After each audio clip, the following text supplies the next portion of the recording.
구글과 애플이 코로나 확진자 추적 어플을 개발한다고 밝혔지만 사실 우리는 그렇게 관심이 있지는 않습니다. 그러나 이번 기회로 한번 알아보는 시간을 가져보겠습니다.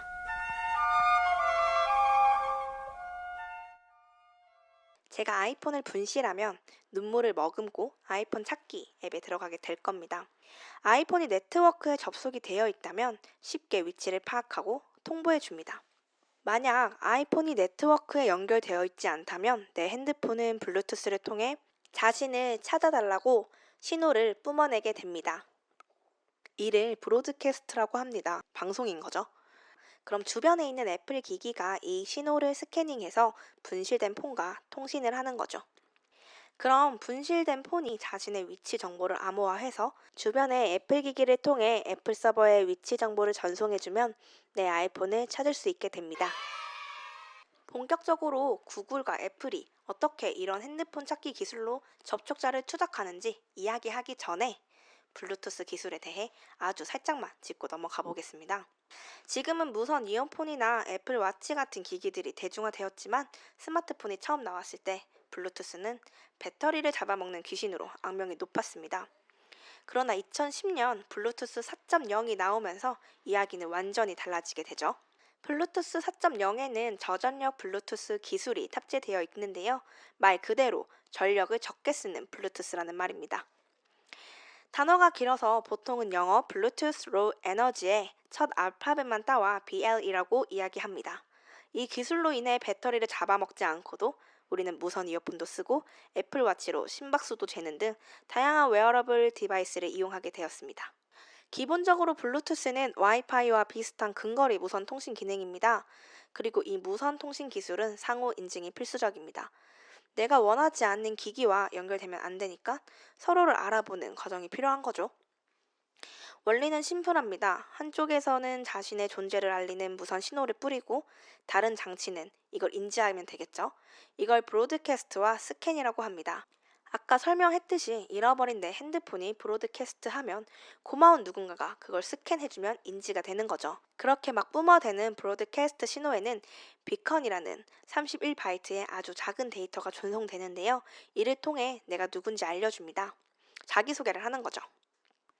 여기에는 기계의 고유 번호인 UUID, 제조 주요 넘버인 메이저, 마이너 번호인 마이너, 그리고 송출할 때 신호 크기인 TX 파워 정보 등이 포함됩니다. 베이컨에 이만 추가되었을 뿐인데 노잼처럼 보이는 이 기술은 베이컨보단 무쓸모처럼 보이지만 사실 우리 일상에서 굉장히 자주 쓰이고 있습니다.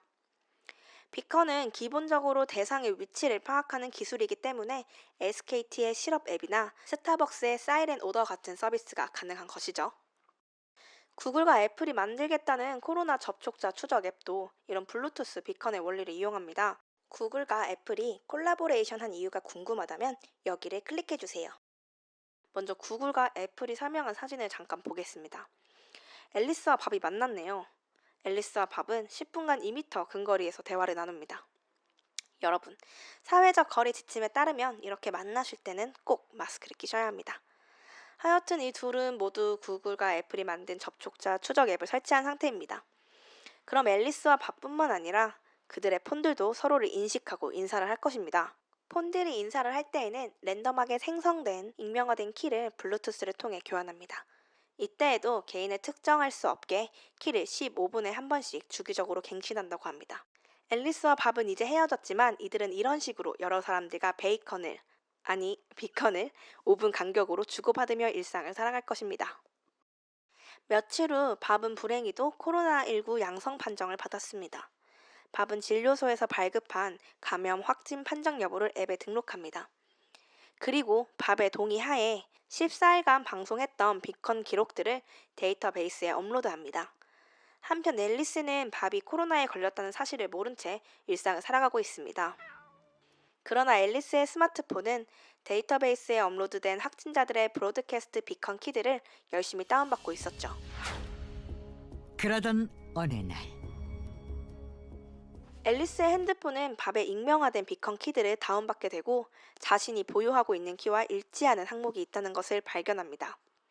잠시 후 앨리스의 핸드폰은 경고음이 울리고 앨리스의 멘탈도 울리고 보건당국이 제공하는 행동지침 안내도 전달을 받습니다. 하지만 앨리스는 자신이 접촉한 확진자가 밥이라는 것을 전혀 알지 못합니다.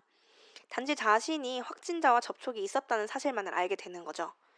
절대 개인을 특정하지 않겠다는 이 구글과 애플의 의지가 미국에서 들려오는 것만 같은 이 기술은 개인정보가 포함되지 않은 최소한의 정보만으로 접촉자를 추적하는 기술입니다. 확진자의 동선이 모든 사람들에게 불필요하게 공개될 필요도 없고 국가가 개인정보를 모을 필요도 없이 접촉자를 찾아낼 수 있다는 점에서 매우 흥미롭습니다. 그러나 두 개의 민간 회사가 전 세계의 접촉자를 추적하는 기본 방역을 해낼 수 있다는 사례가 될 것 같은데요. 구글과 애플이 세계를 양분화하고 있다는 게 큰 실감이 납니다. 이게 좋은 것인지 나쁜 것인지는 잘 모르겠지만 잘 지켜봐야 할 것 같습니다. 지금까지 따욱이었습니다.